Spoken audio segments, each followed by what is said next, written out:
Welcome back to The Charismatic Voice.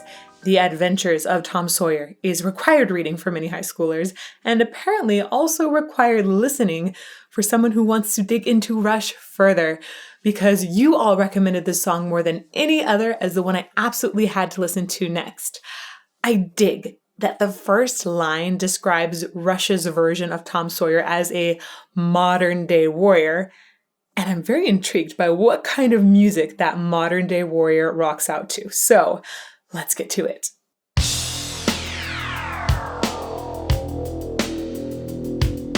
A modern-day warrior, mean stride. Today's Tom Sawyer, mean pride.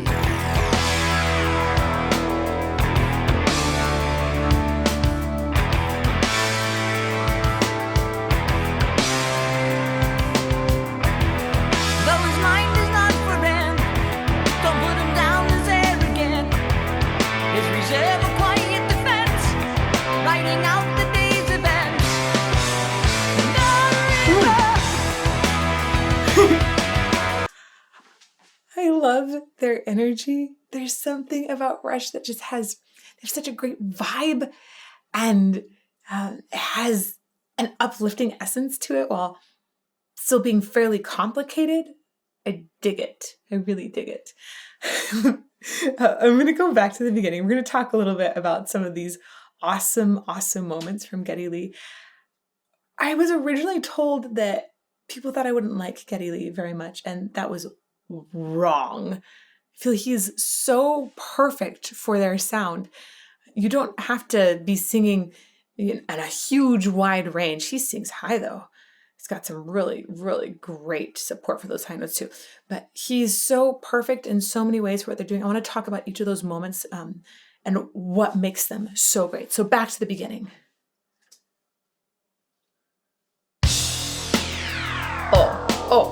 Okay, just one more time. I was told that there are different eras of Rush too, and I get that a little bit now. I really take the way this one essentially has a synthesizer with like a filter that's coming across it. It's so cool.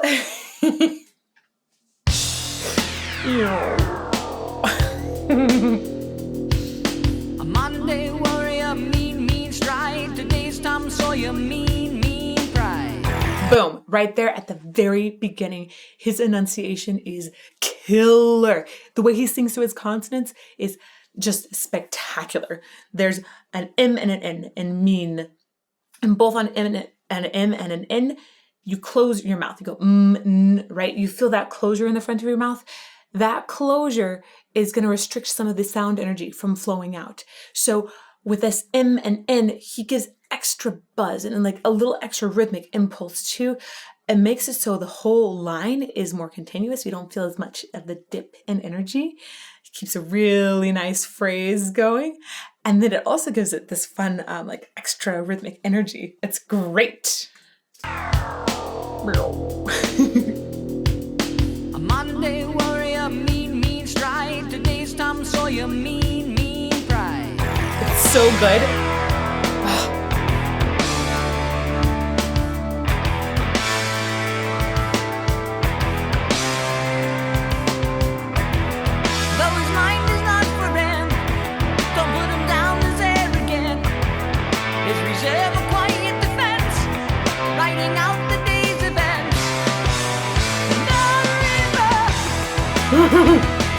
And he supports so well as he's going up to these higher notes. It's in his body. You don't see a whole lot of extraneous facial movement. The little facial movements he makes are more associated with expression of the lyrics rather than vocal production. And that's a good thing. And you don't also see him trying to sing with his shoulders. Your shoulders really don't do a thing to help you out. Go back one more time. Check out his body movements as he's supporting these really great high notes. Though his mind is not for him, don't put him down as arrogant. His reserve a quiet defense, writing out the day's events.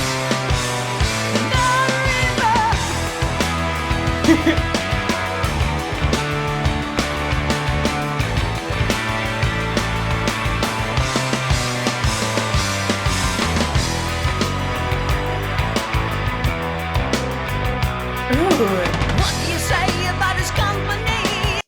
I just want to shout out to all of you who told me that these guys were multi-instrumentalists, I didn't realize at first that this was all made by 3 people. I thought they must have more people making these sounds with them. And it's just these 3 guys.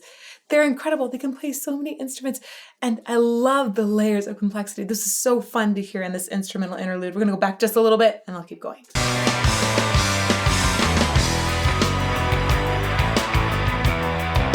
I love that they've taken views of different tracks. Whoa.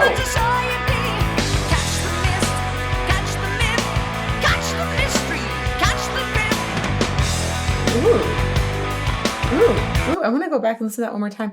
It's like he's extending that top up, still in full voice, not flipping over to falsetto or anything like that. And he's able to get, it sounds like almost like a tenor squealo, which is like this extra focus in the sound that keeps it in that full voice instead of flipping over that I've heard a lot of times in opera. It's very cool.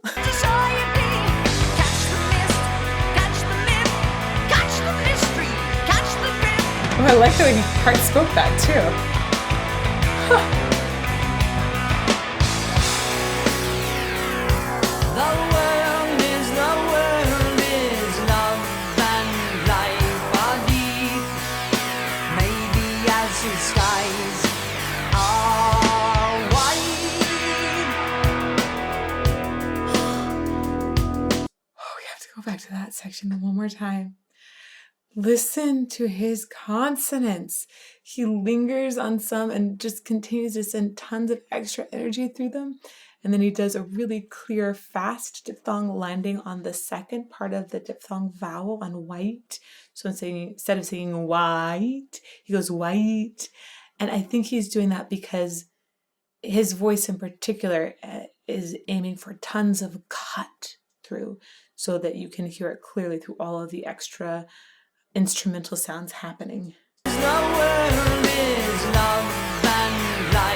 So love, and he's closing those consonants very quickly and sending tons of energy through them. The world is love and life are deep. Maybe as the skies are wide. The day's time Sawyer, he gets high on you. Space he invades, he gets by on you.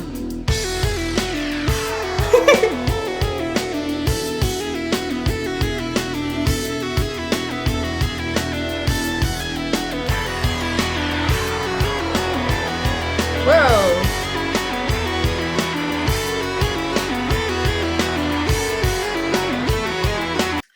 This was so smooth. I felt something jar me off of this 4/4 tempo that we were on for a while. I thought, what just happened? And I kept trying to count 4 and it wasn't working. So I thought, okay, we must have shifted time signatures, but that was so smoothly done. I'm having problems reconciling that we shifted time signatures. This is one of the things I think that Neil Peart is really good at. Thank you, YouTube community, for correcting me, telling me it was Neil Peart and not Neil Peart. I apologize for the previous mispronunciation, and I thank you very much for correcting me on that one. Neil Peart. He's so good at navigating time signatures without necessarily indicating that there's been a huge change. It's just so smooth. It's ridiculous. I'm gonna go back. I don't even know exactly where that happened. Oh. It was right there. So it's the moment we get that synthesizer sound coming in. Go back one more time. I'll go back just a little bit more so I can count it out. 1, 2, 3, 4. 1, 2, 3, 4. 1, 2, 3, 4, 5, 6, 7. 1, 2, 3, 4, 5, 6, 7. 1, 2, 3, 4, 5, 6, 7. 1, 2, 3, 4, 5, 6, 7. It's so cool.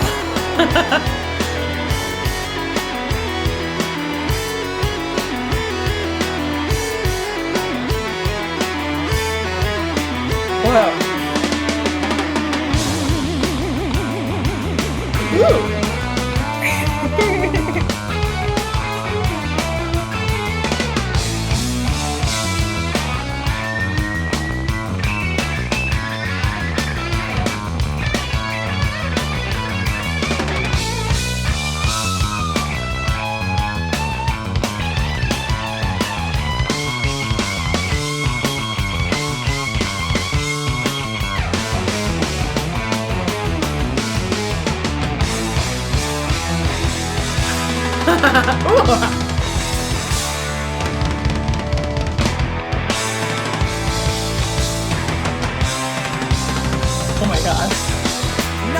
Okay, we're gonna go back in this because this instrumental section is killer. I love the buildup on it. I think there was a 3/4 time signature maybe thrown in there a couple of times, kind of as a fun extra build.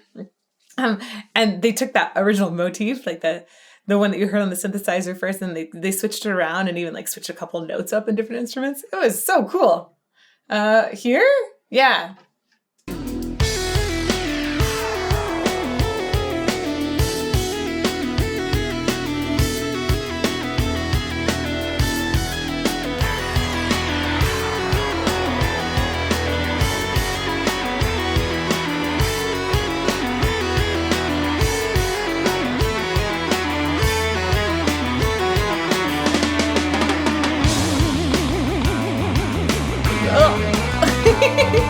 I love that. Whoa. It sounds like somebody with a really, really wide and out of control vibrato that is being shaken progressively fast higher. It's so good. It's such a fun wobble sound.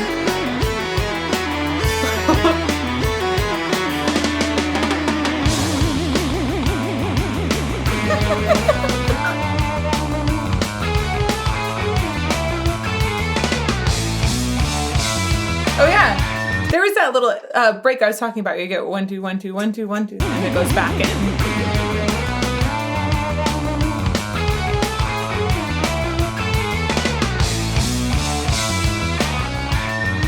Oh, that's cool. Ooh.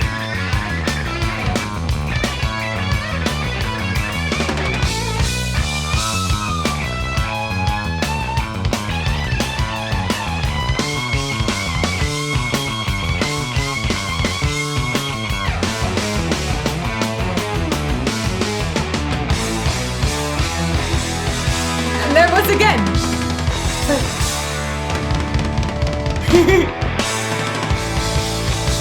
Whoa. No, his mind is not for rent to any god or government. Always hopeful yet discontent. Those changes aren't permanent. Oh, that was such a little good a cry on permanent.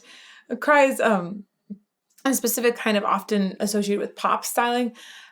You give essentially a little extra oomph in the full voice, and it's almost like like you introduce a very tiny break. Hopeful yet discontent. Those changes aren't permanent. Right there, permanent. I love that. Back over Always time. hopeful yet discontent. Those changes aren't permanent. For someone who apparently hated this song when they first recorded it, he sings it so well. One more time. I love that little tiny detail. Hopeful yet discontent. Those changes aren't permanent. Oh, changes. Wow.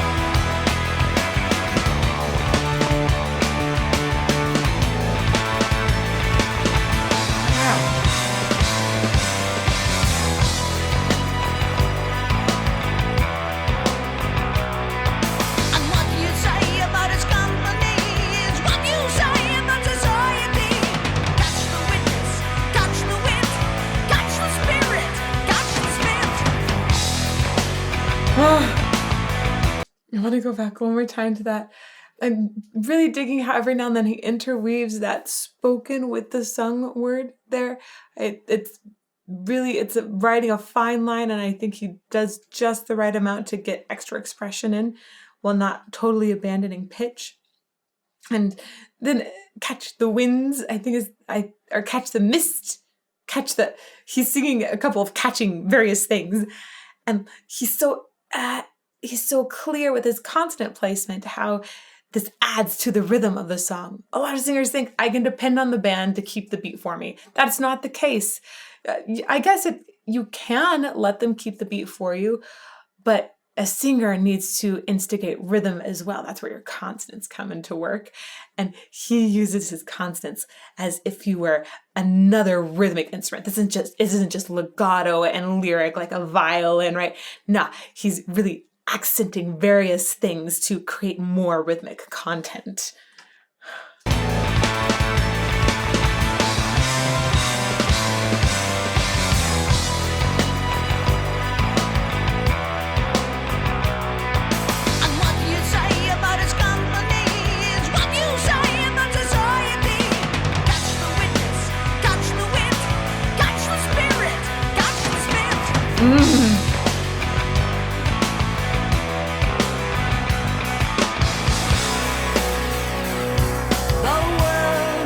world is love and life are deep.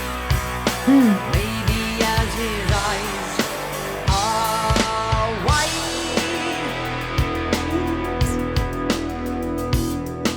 Exit the warrior, today's Tom Sawyer. He gets high on you and the energy you trade. He gets right on to the friction of the day. Oh. Oh, that was so cool. The synthesizer line there calls back to the amazing instrumental solo we had earlier, but it stops early and then resolves. What a cool, like a little taste of that amazing dessert that we had. You know, we should always have dessert partway through dinner or before dinner because life is too short to have dinner or dessert after dinner. But it's like, it gives you a little reminder of how delicious that was. Friction of the day. I love it.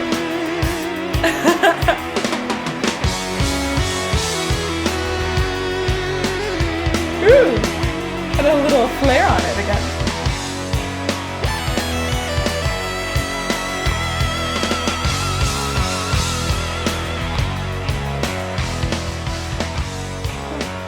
Oh no, is it?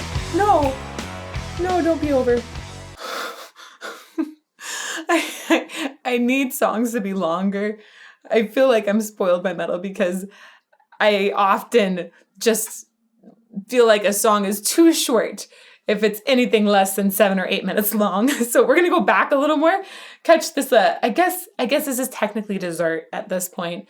So it's like, okay, I left 2 or 3 extra bites so I could enjoy them after the main course.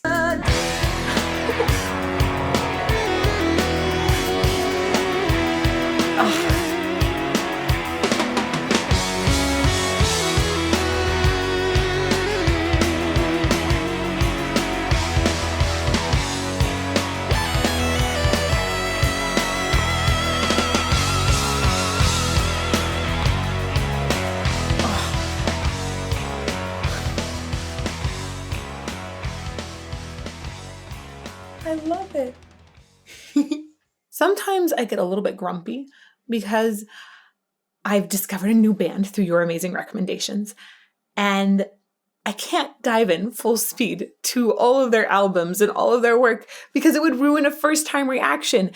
It is just so constraining. So I need to know which Rush song I should do next. Please let me know in those comments down below. And hey, if you haven't already seen it, that first time discovering Rush was so much fun. The talking hands, the music video, everything about it, it was delightful. So you can check that out over here, and I will see you in another video soon.